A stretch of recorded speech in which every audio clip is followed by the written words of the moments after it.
दोस्तों, क्या 5 लाख रुपए का एक लमसम इन्वेस्टमेंट म्यूचुअल फंड हमें 1 करोड़ रुपए बना करके दे सकता है?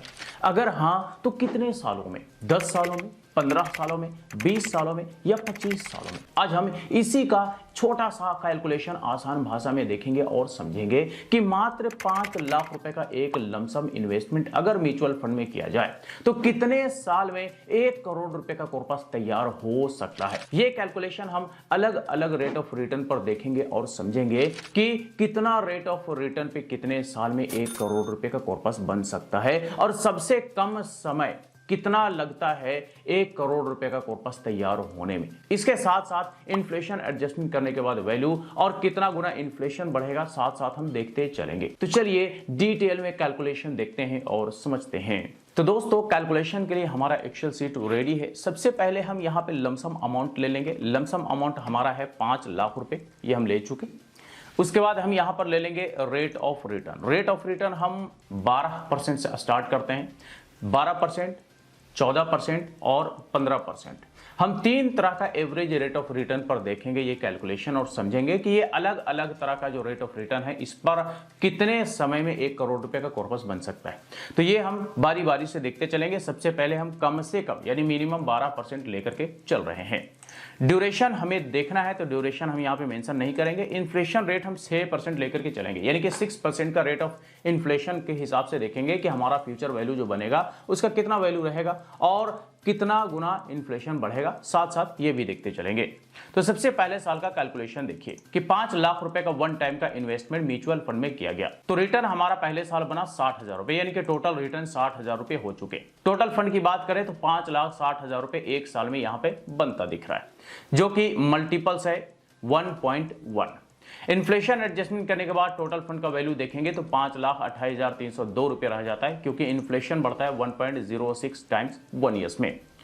अब 5वें साल देखिए, 5वें साल भी सेम वन टाइम का इन्वेस्टमेंट कंटिन्यू है। 5वें साल रिटर्न बनता है 94,411 रुपए।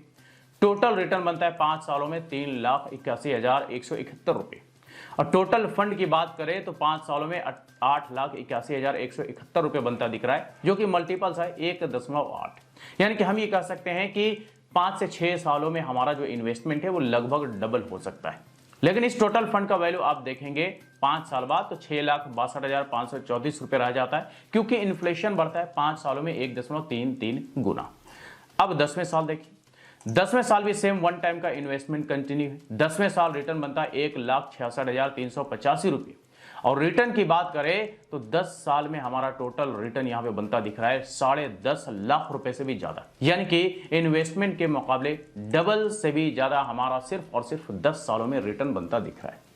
टोटल फंड की बात करें तो 10 सालों में 15,52,924 रुपए बनता दिख रहा है, जो कि मल्टीपल्स है 3.1, यानी कि 10 सालों में 3 गुना से भी ज्यादा हमारा ये टोटल फंड बनता दिख रहा है। लेकिन इस टोटल फंड का वैल्यू अगर देखेंगे 10 साल बाद तो 8,67,555 रुपए रह जाता है, क्योंकि इन्फ्लेशन बढ़ता है 1.79 टाइम्स 10 सालों में। तो 10 सालों में हमने देखा कि 3 गुना हमारा ये टोटल फंड बनता दिख रहा है और हमारा जो सिर्फ और सिर्फ रिटर्न है वो डबल से भी कहीं ज्यादा दिख रहा है। दरअसल ये है कंपाउंडिंग, जो कि हमें लॉन्ग टर्म में देखने को मिलता है। अब जैसे जैसे समय बढ़ता जाएगा वैसे वैसे हमारा जो इन्वेस्टमेंट है उस पर रिटर्न जो है वह कई गुना बनता जाएगा। आप देख सकते हैं 15 साल में, 20 साल में, 25 साल में आप आगे देखेंगे कि कैसे कितना गुना सिर्फ और सिर्फ हमारा रिटर्न बनता है। दरअसल यही कंपाउंडिंग का पावर होता है, जो कि हमें लॉन्ग टर्म में देखने को मिलता है। एक तरह से कहिए तो कंपाउंडिंग मतलब कि कंपाउंड इंटरेस्ट वाला हिसाब किताब, चक्रवृद्धि ब्याज, कि भाई ब्याज पे ब्याज, ब्याज पे ब्याज। उसी तरह से यहाँ पे रिटर्न वाला जो तगड़ा बेनिफिट हमें देखने को मिलता है वो लॉन्ग टर्म में देखने को मिलता है। इसी को पावर ऑफ कंपाउंडिंग कहते हैं। अब आइए 15वां साल का कैलकुलेशन देखते हैं। 15वां साल भी सेम वन टाइम का इन्वेस्टमेंट कंटिन्यू है। रिटर्न बनता है 15वां साल लगभग 3 लाख रुपए। टोटल रिटर्न की बात करें तो 22,36,783 रुपए बनता दिख रहा है 15 सालों में। जी हाँ, 22,36,783 रुपए सिर्फ और सिर्फ 15 सालों का रिटर्न है, जो कि इन्वेस्टमेंट के मुकाबले 4 गुना से भी ज्यादा हमारा सिर्फ और सिर्फ रिटर्न है। टोटल फंड की बात करें तो 15 सालों में 27,36,783 रुपए बनता दिख रहा है, जो कि मल्टीपल से 5.5, यानी कि 5.5 गुना हमारा ये टोटल फंड 15 सालों में बनता दिख रहा है। लेकिन इस टोटल फंड का वैल्यू देखेंगे 15 साल बाद तो 11,45,097 रुपए रह जाता है, क्योंकि इन्फ्लेशन बढ़ता है 15 सालों में 2.39 टाइम्स। अब आइए 20वें साल का। 20वें साल देखेंगे सेम वन टाइम का इन्वेस्टमेंट कंटिन्यू। 20वें साल रिटर्न बनता है 5,16,766 रुपए। जी हाँ, जो कि हमारा इन्वेस्टमेंट है, इन्वेस्टमेंट के मुकाबले 20वें साल का जो सिर्फ और सिर्फ रिटर्न है वो कहीं ज्यादा है। टोटल रिटर्न की बात करें तो 20 सालों में 43,23,147 रुपए बनता दिख रहा है, जो कि इन्वेस्टमेंट के मुकाबले 8 गुना से भी ज्यादा हमारा सिर्फ और सिर्फ 20 सालों में रिटर्न बनता दिख रहा है। टोटल फंड की बात करें तो 48,23,147 रुपए रह जाता है, जो कि मल्टीपल्स है 9.6, यानी कि 9.5 गुना से भी ज्यादा हमारा ये टोटल फंड 20 सालों में बनता दिख रहा है। लेकिन इस टोटल फंड का वैल्यू देखेंगे 20 साल बाद तो 15,07,233 रुपए रह जाता है, क्योंकि इन्फ्लेशन बढ़ता है 3.20 टाइम्स 20 सालों में। अब आइए 25वां साल का देखते हैं। 25वां साल भी देखेंगे सेम वन टाइम का इन्वेस्टमेंट कंटिन्यू है। रिटर्न बनता है 25वें साल 9,10,718 रुपए। टोटल रिटर्न की बात करें तो यहाँ पे 80,32,000 रुपए बनता दिख रहा है। जी हाँ, 80 लाख रुपए सिर्फ और सिर्फ यहाँ पे 25 सालों में रिटर्न बनता दिख रहा है, जो कि इन्वेस्टमेंट के मुकाबले 16 गुना हमारा सिर्फ और सिर्फ रिटर्न बनता दिख रहा है। टोटल फंड की बात करें तो यहाँ पे 85 लाख रुपए बनता दिख रहा है, जो कि मल्टीपल्स है 17.0, यानी कि 17 गुना हमारा ये टोटल फंड 25 सालों में बनता दिख रहा है। लेकिन इस टोटल फंड का वैल्यू देखेंगे 25 साल बाद तो लगभग 20 लाख रुपए रह जाता है, क्योंकि इन्फ्लेशन बढ़ता है 4.2 गुना। ठीक है, अब आइए आप देख लीजिए यहाँ पे 27वें साल यानी कि लास्ट ईयर का कैलकुलेशन। 27वें साल आप देखेंगे तो सेम वन टाइम का इन्वेस्टमेंट कंटिन्यू है। रिटर्न बनता है 27 सालों में 1,01,62,440 रुपए। सिर्फ और सिर्फ 1 करोड़ रुपए से भी ज्यादा का रिटर्न हमारा यहाँ पे 27 सालों में बनता दिख रहा है। टोटल फंड देखेंगे 27 सालों में तो 1,06,62,440 रुपए बनता दिख रहा है। और मल्टीपल्स की बात करें तो 21.3 गुना हमारा ये टोटल फंड 27 सालों में बनता दिख रहा है। जी हाँ, 21 गुना से भी ज्यादा हमारा टोटल फंड 27 सालों में बनता दिख रहा है। यानी कि हम ये कह सकते हैं कि 27 साल में करोड़पति बना जा सकता है, यानी कि 1 करोड़ रुपए से भी ज्यादा का कॉर्पस तैयार करके म्यूचुअल फंड हमें दे सकता है 27 सालों में। 27 साल का समय जो है ऑफ कोर्स बड़ा लंबा होता है। कई लोग ये कह सकते हैं कि भाई 27 साल कौन जीवित रहेगा, 27 साल तक का इन्वेस्टमेंट कौन करता है। तो देखिए, करने वाले करते हैं, नहीं करने वाले नहीं भी करते। करने वाले 10 साल के लिए भी करते हैं, 5 साल के लिए भी करते हैं, नहीं करने वाले 1 साल 2 साल के लिए भी नहीं करते। तो ये करने वालों के ऊपर डिपेंड करता है। और कौन करता है, तो करने वाले बहुत सारे ऐसे लोग हैं जो पास्ट में कर भी चुके हैं, अभी कर भी रहे हैं, फ्यूचर में करने की प्लानिंग भी कर रहे हैं। तो करने वालों के लिए सब कुछ है, ना करने वालों के लिए कुछ भी नहीं है। तो ये 27 साल समय देखा जाए तो काफी है, बहुत बड़ा समय है। लेकिन जिसका एज कम है वो 27 साल के लिए बिल्कुल कर सकता है, और जिसका एज ज्यादा है वो भी कर सकता है। अगर किसी का 30 साल प्लस एज है वो भी 27 साल के लिए कर सकता है, बशर्ते वो इस उम्मीद के साथ करेगा कि भले ही ये टोटल कॉर्पस हमारे काम आए ना आए, बल्कि हमारे पीछे वाले लोगों के काम आ जाए, ये सोच करके कर सकता है। उसी तरह से जिस तरह से प्रॉपर्टी में इन्वेस्टमेंट, जिस तरह से प्लॉट, घर खरीदना, ये सारी चीजें कहीं ना कहीं मेन पर्पस होता है कि हमारे पीछे वालों को कोई तकलीफ ना हो, पीछे वाले को काम आ जाए। तो उसी तरह से ये इन्वेस्टमेंट भी उसी मकसद से किया जा सकता है। तो ये समय 27 साल का हमने यहां पर देख लिया कि मात्र 5 लाख रुपए एक लमसम इन्वेस्टमेंट अगर म्यूचुअल फंड में किया जाए तो 27 साल में 1 करोड़ रुपए से भी ज्यादा का कॉर्पस हमें तैयार होकर के देखने को मिल सकता है। यानी कि 27 साल में करोड़पति बना जा सकता है। यह हमने देखा 12% का एवरेज रेट ऑफ रिटर्न पे। अब चलिए देखते हैं 14%, फिर हम देखेंगे 15% के एवरेज रेट ऑफ रिटर्न पे कि कितने साल में करोड़पति बन सकते हैं। जाहिर सी बात है, रेट ऑफ रिटर्न ज्यादा होगा तो समय थोड़ा कम लगेगा। तो कितना समय लगेगा, चलिए देख लेते हैं। तो 12% के बजाय हम इसको 14% का रिटर्न कर देते हैं। अब 14% का रिटर्न हमने किया तो अब देखते हैं कि 1 करोड़ रुपए का कॉर्पस कितने साल में बन रहा है। तो देख लीजिए, यहां पे हमारे को 24 साल में ही 1 करोड़ रुपए से भी ज्यादा का कॉर्पस तैयार होकर के देखने को मिल रहा है, बल्कि 23 साल में ही 1 करोड़ 1,80,792 रुपए बनता दिख रहा है। यानी हम ये कह सकते हैं कि अगर 14% का average rate of return mutual fund ने हमें दे दिया लॉन्ग टर्म में, तो फिर हमारा जो है 23 सालों में 1 करोड़ रुपया का कॉर्पस बन सकता है। यानी कि करोड़पति बनने का सपना जो है वह साकार हो सकता है 23 सालों में। अब अगर हम 15% अगर रिटर्न लेकर के चले, 15% का रेट ऑफ रिटर्न हम मान के चलें कि एवरेज हमें मिल सकता है, जो कि इम्पॉसिबल सा लगता है, आपको भी बिल्कुल लगेगा।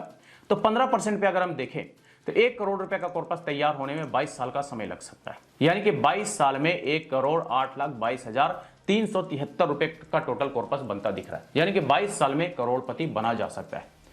और अगर मान लीजिए एकदम वर्स्ट से वर्स्ट सिनेरियो रहा, एकदम खराब से खराब म्यूचुअल फंड की स्थिति रही, तो 10% हम मान करके चलते हैं। तो 10% अगर लेकर के चलेंगे तो जाहिर सी बात है कि हमारा जो 27 साल है, 27 साल से भी कहीं ज्यादा का समय लग सकता है। 27 साल में सिर्फ और सिर्फ 65,54,997 रुपए यहां पे बनता दिख रहा है। यानी कि लगभग 30 सालों में हमारा जो है टोटल कॉर्पस 1 करोड़ रुपए का आसपास बन सकता है। तो जाहिर सी बात है, रेट ऑफ रिटर्न कम होगा, समय ज्यादा लगेगा, रेट ऑफ रिटर्न ज्यादा होगा, समय कम लगेगा। तो यहां पर हमने देख लिया 10%, 12%, 14% और 15% का एवरेज रेट ऑफ रिटर्न पे हमारा टोटल कॉर्पस क्या बनेगा। अब चूंकि 12% स्टैंडर्ड है, आइडियल है, ये बड़े लंबे समय से मिलता भी आ रहा है और लॉन्ग टर्म में आप देखेंगे 12% आसानी से मिलता भी रहा है। तो इसलिए हमने 12% एवरेज लेकर के चला है। मिलने के लिए ज्यादा भी मिल सकता है, कम भी मिल सकता है। ज्यादा मिल गया बहुत अच्छी बात, कम समय में करोड़पति बन सकते हैं। कम मिल गया तो भाई अच्छी बात तो बिल्कुल नहीं माना जाएगा, लेकिन कम मिल जाएगा तो फिर आपका जो टोटल कॉर्पस है या जो टारगेट है 1 करोड़ रुपए का, वो कंप्लीट होने में 30 साल का समय लग सकता है। ठीक है, तो ये तो हमने यहां पे टोटल कैलकुलेशन देख लिया अलग अलग रेट ऑफ रिटर्न पे कि कितना टोटल कॉर्पस बनेगा, कितना गुना बनेगा और साथ ही साथ इन्फ्लेशन एडजस्टमेंट करने के बाद क्या वैल्यू रहेगा और कितना गुना इन्फ्लेशन बढ़ेगा। सब कुछ हमने यहां पर देख लिया। अब एक चीज और समझ लीजिए कि हमारा जो भी टोटल फंड म्यूचुअल फंड में बनता है उस पर हमें कुछ टैक्स वगैरह भी देना होता है, कुछ और भी खर्चे देने होते हैं। अब ये जो खर्चे टैक्स वगैरह होते हैं ये सारा का सारा जो है टोटल फंड पे नहीं होता है, टोटल फंड में से नहीं होता है, बल्कि हमें सिर्फ और सिर्फ कैपिटल गेन में से देना होता है। कैपिटल गेन क्या होता है, तो हमारा जो भी प्रॉफिट होता है, जो भी रिटर्न होता है, वो उस पर हमें देना पड़ता है। तो क्या होता है कैपिटल गेन, हम यहाँ पे छोटा सा कैलकुलेशन करके निकाल लेते हैं। तो हम यहाँ पे ले चुके हैं टोटल फंड अमाउंट, उसके बाद हम यहाँ पर ले लेंगे टोटल इन्वेस्टमेंट अमाउंट। ले करके हम यहाँ पर देखेंगे तो टोटल फंड में से इन्वेस्टमेंट अमाउंट माइनस हो गया, हमारा जो कैपिटल गेन है वो निकल करके आ गया है, वो है 1,61,62,440 रुपए, जो कि आप यहाँ पर देख सकते हैं टोटल रिटर्न के रूप में भी आपको सेम अमाउंट देखने को मिलेगा। तो टोटल रिटर्न कहिए, कैपिटल गेन कहिए, प्रॉफिट कहिए, बात एक ही है। और इसी कैपिटल गेन पर अगर हमारा इन्वेस्टमेंट लॉन्ग टर्म के लिए है तो LTCG रेट पर टैक्स लगेगा, और अगर हमारा कोई इन्वेस्टमेंट शॉर्ट टर्म के लिए है तो फिर हमारे कैपिटल गेन पर STCG रेट पर टैक्स लगेगा। अब ये क्या है STCG और LTCG का रेट, तो देख लीजिए। अगर हम कोई शॉर्ट टर्म के इन्वेस्टमेंट करते हैं, लेट्स से 1 साल के अंदर अंदर हमने इन्वेस्टमेंट करके रिडीम कर लिया, बेच दिया, तो जो भी कुछ हमारा प्रॉफिट बना 1 साल के अंदर अंदर, उस प्रॉफिट पे, उस कैपिटल गेन पर हमें 20% के रेट पर short term capital gain tax देना होता है। और अगर हम कोई लॉन्ग टर्म के लिए इन्वेस्टमेंट करते हैं, लेट्स से 10 साल, 20 साल, 25 साल, 30 साल, जितना भी लंबे समय तक के लिए इन्वेस्टमेंट करते हैं, उस पर हमारे को जो भी कुछ कैपिटल गेन होता है, जो भी कुछ प्रॉफिट बनता है, उस प्रॉफिट पर हमें long term capital gain tax 12.5% के रेट पर देना होता है।